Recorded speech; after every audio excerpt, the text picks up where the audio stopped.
Pulivendula medical college దగ్గర నుంచి రవీంద్ర చాలా విషయాలు చెప్పినాడు.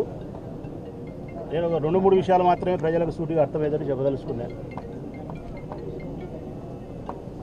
తెలుగుదేశం పార్టీ చంద్రబాబు నాయుడు చేసిన అసత్య ప్రచారం మెడికల్ కాలేజీలు పూర్తి కాలేదు. ఏదైతే అసత్య ప్రచారం చేసినాడో మాకు వ్యక్తిగతంగా అయితే ఒక మేలే చేసినాడు. నేను బాగా నమ్ముతానా. వ్యక్తిగతమైన మేలు ఏంటంటే మా జగన్ ఇంత మెడికల్ కాలేజీ కట్టాడనే విషయం నిజంగా మాకు తెలియదు. 52 ఎకరాలలో 560 కోట్ల రూపాయలతో ఈ భారతదేశంలో లేనంత గొప్ప వసతులతో పరికరాలతో ఉన్నత ప్రమాణాలతో కట్టినాడన్న సత్యం తెలుదు. గుడ్డిగా జగన్ మేము ప్రేమిస్తున్నాం, మావాడని ప్రేమిస్తున్నాం, మంచోడని. ఇంత మంచి పనులు చేసినాడనేది చంద్రబాబు నాయుడు పుణ్య మేమందరం చూడగలిగినాం. థ్యాంక్స్ చంద్రబాబుకు. 52 ఎకరాలు, ఇది 560 కోట్ల రూపాయలు. ఖచ్చితంగా ఈ కాలేజ్ అంతా వాళ్ళు తిరిగి చూడాలంటే చంద్రబాబు నాయుడు అండుకో ఒక 2-3 గంటల పైనే పడుతుంది. ముస్లిం ముతకాయితే అంత ఇబ్బందులు పడే పరిస్థితి అవుతుంది. ఇంకా రెండో విషయం ప్రజలకు నేను చెప్పేది ఏంటంటే లేని అమరావతిని చూపిస్తాడు. దేవతల రాజధానిని చంద్రబాబు నాయుడు ఉన్న మెడికల్ కాలేజీకి దుప్పటి కప్తాడు. లేని అమరావతిని మటుకు దేవేంద్రుడు పరిపాలన చేసినట్టు ఆడ కూర్చున్నట్టు అదంతా మన కళ్ళకు చూపిస్తున్నాడు. ఉన్న మెడికల్ కాలేజీ మటుకు నేను నల్ల కమ్మడి కప్తా అంటున్నాడు. ఇది ప్రజలు ఒకటి గుర్తించాలా. ఇంకొకటి ముఖ్యమైన మాట, ఈ మధ్య తెలుగుదేశం పార్టీకి సంబంధించిన మంత్రులు, ఎమ్మెల్సీలు, ఎమ్మెల్యేలు పని కట్టుకొని మెడికల్ కాలేజీలకు అడిగి చూసి లోపల ఇన్నర్ ఫీలింగ్ మన నాయకుడు ఎవడు ఇంతగా గొప్ప పని చేయలేకపోయినా వీడు జగన్ ఏ మనిషిరా బస్సు వీడు ఇట్లా అద్భుతంగా కట్టినాడు, వీడి దెబ్బకు పైసలు అయిపోయింది, ఈవీఎం మిషన్ లేకపోతే మనము ఎంత సూపర్గా కట్టినాడు వీడు అని లోపల అనుకుంటూ అది బయటికి చెప్పి సావలేరు. కాబట్టి రాజసౌధ లాంటి రాజులు ఉండే సౌధం ఎట్లుంటుందో అటువంటి భవనాలను నిర్మిస్తే ఈ చూపిలే వాళ్ళు. ఈ చూపిలే వెనక్కి పోయి యానో ఒంటికి పోసేదో కంప చెట్లు ఉండేదో ఏడన్నా సెప్టిక్ ట్యాంకులు ఉండేటో కట్టకుండా ఉంటారు చూడి అవి చూపిస్తున్నారు. అంటే నా ఉద్దేశం మా భాషలో కడపలం కాబట్టి మొదటిగానే మారుతాంలే మేము. మూతి చూపించడంలే, ముడ్డు చూపిస్తున్నారు. ఒరే స్వామి, మనిషికి ఎప్పుడైనా మూతి వైపు చూపించాల్సింది, ముందు ముడ్డి వైపుగా చూపించాల్సింది. ముడ్డి వైపు చూపిస్తున్నారు మీరు. మూతి వైపు చూపించండి, ఇంతట కనపస్తాయి మూతి వైపు చూపించే. ఇంకొకటి కూడా అడుగుతా ఉన్నాను నేను వాళ్ళను, మెడికల్ కాలేజీలే పూర్తి కాకపోతే సింపుల్ లాజిక్, చిన్న ప్రశ్న రవీంద్ర చెప్పినా నేను అది అడుగుతానా, ప్రజలకు అర్థం చేసుకోవాలా. నిజంగా ఈ మెడికల్ కాలేజీ పూర్తి కాకపోతే కేంద్ర ప్రభుత్వం పరిధిలో పనిచేసే వ్యవస్థ national medical council of India, అది స్వతంత్రమైన ప్రతిపత్తి కలిగినటువంటి వ్యవస్థ.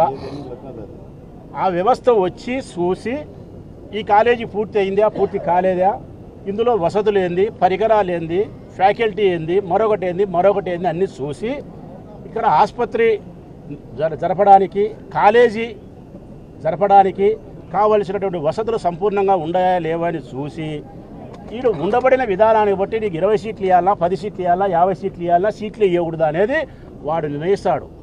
ఈ పులిందలకు వచ్చి చూసి మీరు చేసిన ఈ ప్రకారము మీకు ఈ సంవత్సరం 50 సీట్లు శాంక్షన్ అని చెప్పినాడు అంటే మెడికల్ కాలేజీ శాంక్షన్ అయినట్ట, మెడికల్ కాలేజీ పూర్తి అయినట్ట, పూర్తి కానట్ట.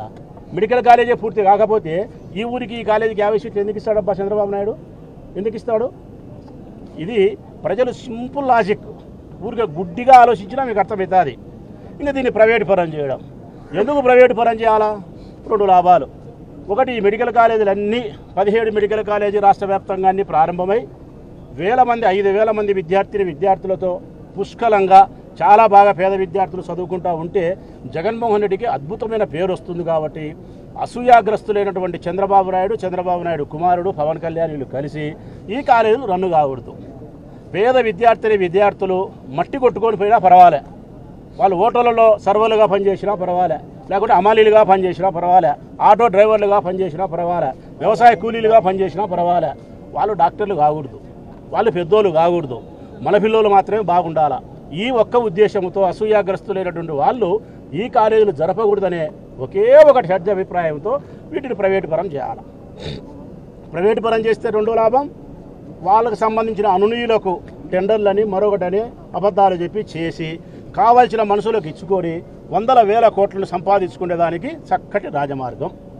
ఇది జరిగితే వాళ్ళకి లాభం జరుగుతుంది, ఇది జరిగితే మనకు జరిగే నష్టం ఏందో తెలిసిన ప్రజలారా, పేద విద్యార్థులకు ఇది ప్రైవేట్ పరమైతే గన అధిక ఫీజులు అవుతాయి. అధిక ఫీజులు అంటే మనం భరించడానికి వీలు లేనంత ఫీజులతో చదువుకోవాల్సిన పరిస్థితి వచ్చి పేద విద్యార్థులు మెడికల్ సీటుకు దూరంగా ఉండాల్సిన పరిస్థితి ఏర్పడుతుంది. మొట్టమొదటి నష్టం ఇదే. రెండవది హాస్పిటల్ ఉంది. ఇక్కడ పేదవాళ్ళు వచ్చి హాస్పిటల్లో అన్ని రకాల సదుపాయాలను అనుభవించి చూపించుకునే పరిస్థితుల్లో ఉంటే ఇది ప్రైవేటు పరం చేస్తే అధికమైనటువంటి డబ్బులతో వసూలు చేసి పేదవాళ్లకు వైద్యాన్ని దూరం చేస్తారా, చేయరా? ఇది రెండో నష్టం ఉంది. మూడవది, ప్రభుత్వం నడిపితే గ్యారంటీ ఉంటుంది, నాణ్యత ఉంటుంది. ప్రైవేటు వ్యక్తులు నడిపితే నాణ్యత లోపిస్తుంది.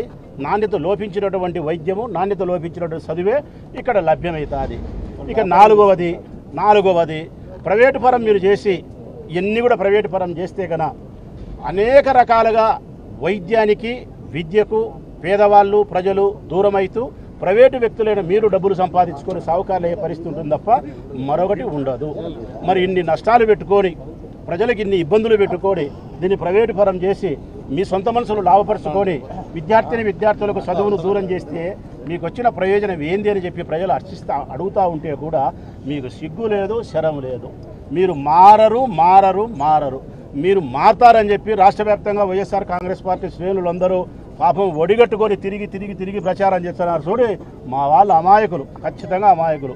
పుట్టుకతో వచ్చిన బుద్ధి పుడకలతో కానీ పోదు. సచ్చి పాడ మీద వడబెట్టి కట్టెలు పెట్టి కాల్చినప్పుడు కానీ మీ బుద్ధులు మారే పరిస్థితి లేదు. కాబట్టి నేనైతే మిమ్మల్ని నమ్మను రా స్వామి.